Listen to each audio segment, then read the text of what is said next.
السلام علیکم ناظرین، میں ہوں سردار طیب خان اور آپ دیکھ رہے ہیں GNN+۔ ناظرین، آج اسلام آباد ہائی کورٹ میں پاکستان تحریک انصاف کے گرفتار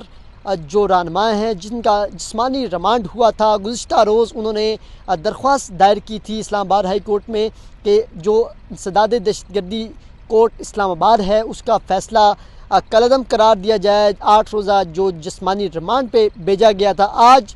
2 رکنی بینچ نے چیف جسٹس عمر فاروق اور جسٹس سمن رفعت امتیاز کی سربراہی میں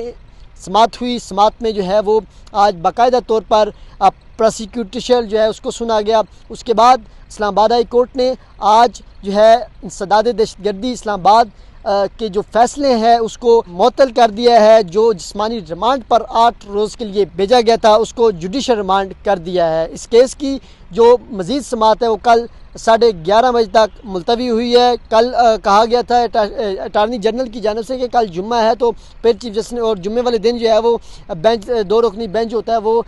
دستیاب نہیں ہوتا، جس میں چیف جسٹس عمر فاروق صاحب نے کہا تھا کہ پھر ہم اس کو صبح 10:30 بجے اس کیس کی سماعت کریں گے اور اسپیشل بینچ جو ہوگا یہی بینچ کل 10:30 بجے اس کی سماعت کرے گا۔ اور اس میں انہوں نے ایڈوکیٹ جنرل اسلام آباد اور پروسیکیوٹر جنرل اسلام آباد کو کل جو ہے وہ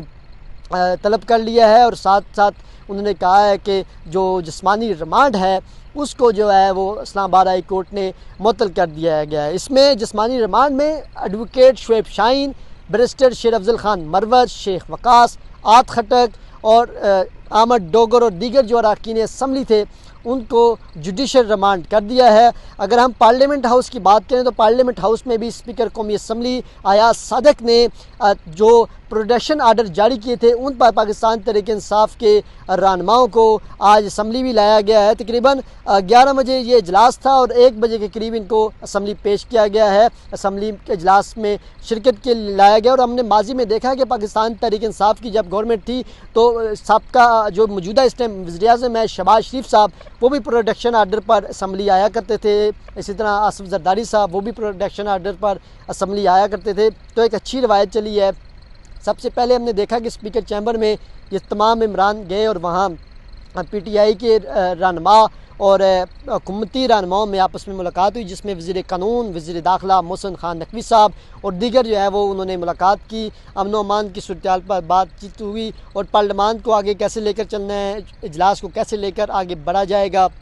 اس تمام صورتحال پر بات چیت ہوئی۔ ہمارے ذرائع یہ بات کنفرم کر رہے ہیں کہ اجلاس میں اسپیکر کی جانب سے چائے بھی پیش کی گئی۔ احتجاجاً عمر ایوب صاحب نے کہا کہ ہم یہاں چائے پینے نہیں آئے، اسمبلی سے ہمارے جو اراکین اسمبلی ہیں ان کو گھسیٹ کر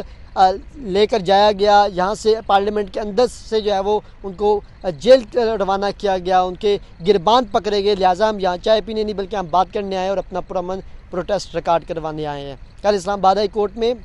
اس کیس کی سماعت ہوگی اور اس کیس میں جو ہے وہ ایڈوکیٹ جنرل اسلام آباد اور اٹارنی جنرل اسلام آباد کو بھی طلب کیا گیا ہے۔ اب دیکھنا یہ ہے کہ کل فیصلہ اگر مکمل معطل ہوتا ہے تو پھر یہ جو رہنما ہیں جو کہ اس وقت 8 روزہ جسمانی ریمانڈ پر ہیں،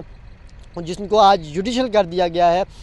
وہ پھر رہا بھی ہو سکتے ہیں۔ ابھی یہ اراکین اسمبلی پروٹیکشن آرڈر پر اجلاس کر رہے ہیں اور کوشش یہ بھی ہے کہ وہ اسمبلی کے فلور پہ بات کریں، اسمبلی کے فلور پہ انہیں موقع ملے وہ اپنا اظہار خیال کر سکیں۔ لیکن شیر افضل مروت نے اسپیکر ایاز صادق کا شکریہ ادا کیا کہ انہوں نے کہا کہ انہوں نے پروٹیکشن آرڈر جاری کیے، ہم ان کا اس بارے میں شکریہ ادا کرتے ہیں۔ GNN+ سے سردار طیب خان کو اجازت دیجیے، خدا حافظ۔